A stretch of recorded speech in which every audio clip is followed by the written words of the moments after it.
futebol de mesa ou futebol de botão, como eu aprendi quando eu era criança, é futebol de botão, é jogo de botão. Como esporte, que é o que eu produzo, que eu fabrico, é futebol de mesa. Em 1986, o futebol de mesa foi reconhecido pelo antigo CND, que era Conselho Nacional do Desporto, como esporte. O CND ele reconheceu o futebol de mesa com 3 regras. A regra baiana, que é a regra de 1 toque, a regra de 3 toques, que era a antiga regra carioca, que a turma chamava de regra da confederação, e a regra paulista, que é a regra de 12 toques, que ela acabou depois do futebol de mesa vir esporte, ela acabou sendo a regra mais difundida. O cara, para ele começar a jogar futebol de botão, o material dele, ele precisa ter um time de botão, 10 jogadores, um goleiro e uma palheta. E tem um adversário para disputar com ele. Eu não conhecia o jogo de botão. Quem conhecia e jogava botão era meu filho. Eu já era aposentado na minha profissão de mecânica. O meu filho chegou e falou: pai, vamos fazer botão? Como eu não conhecia, nunca tinha ouvido falar, nem sabia que ele jogava. O presidente da Federação Paulista de Futebol de Botão perguntou se nós tínhamos ainda o torneio, a maquininha em casa. Eu falei que tinha. Vocês estão perdendo de ganhar dinheiro. Lembro que das minhas brincadeiras de garoto, de moleque, a minha infância, ela foi uma infância bem diferente da infância que é hoje, né? Na minha época tinha terreno baldio, eu não tinha tanta violência na rua como tem hoje, não tinha tanto muro, tanto portão. Mas das brincadeiras que eu tinha, que eu mais me divertia era jogo de botão.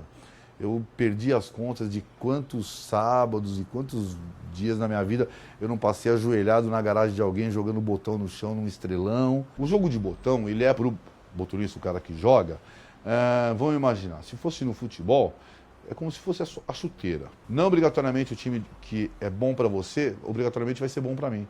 O peso da sua mão, o jeito que você joga, da onde você gosta de chutar, o estilo de jogo seu, isso tudo representa um modelo de botão, em termos de altura, peso, grau de caída, onde bate na bola, para saber se você vai chutar muito em cima do goleiro, muito embaixo, se você vai conseguir tirar para os cantos ou não. Tudo isso influencia no jogo. Então, o botão a gente compra, a gente parte de uma placa de acrílico, leva para o torno para dar diâmetro, formato no botão, altura, grau, caída, tudo de acordo com a vontade do cliente. O cara que nunca jogou botão, ele vem aqui e fala assim, pô, faz um botão para minha mão. Eu tenho que ter um ponto de partida. Então a gente tem um modelo padrão, que a gente faz com uma determinada altura, um determinado grau. Ele toca muito bem, você vai ter facilidade para jogar e ele também é muito bem eficiente no chute. Pode ser que esse time seja o ideal para você. Ou não. A partir disso, o que acontece com você com esse time, você vem, você me conta, na teoria, e eu transformo isso num time de botão para sua mão. No começo nós trabalhávamos também com acrílico, porém fazíamos também com PVC ou com plástico. Só que o plástico não funciona. O PVC não é aceito pelos profissionais. Os profissionais que disputam campeonatos, eles só aceitam o acrílico. Melhor desempenho na mesa e o visual dele é mais bonito. Os outros materiais não dão esse brilho que dá o acrílico. O botão furado, ele não cria vácuo no contato com a mesa. Muita gente joga federado, joga com botão fechado, tem diversos modelos de botão. Estilo vitrine, que é um botão um pouco mais cavado, que exatamente faz a chuteirinha para não dar o vácuo embaixo. O problema do vácuo, quando o botão é totalmente fechado como esse daqui, ele corre o risco de, durante um acionamento dele, por causa do ar que se cria aqui nessa câmara, ele pode desviar da direção que você acionou. Para se praticar botão em São Paulo, você tem grandes clubes. Você tem Palmeiras, você tem o Corinthians, você tem Santos, tem o Rio Branco de Americana. Os poucos garotos que jogam hoje, eles jogam porque os pais jogam.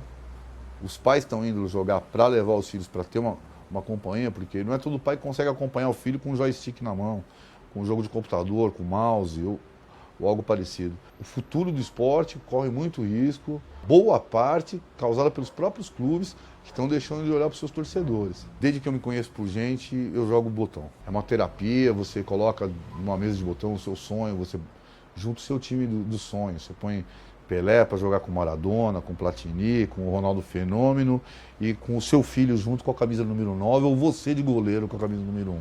Te dá muita habilidade manual porque é um jogo de precisão e te dá uma habilidade mental porque você tem que pensar na hora de jogar. Você pensa como um jogador de xadrez e age como se fosse um jogador de sinuca, com muita precisão.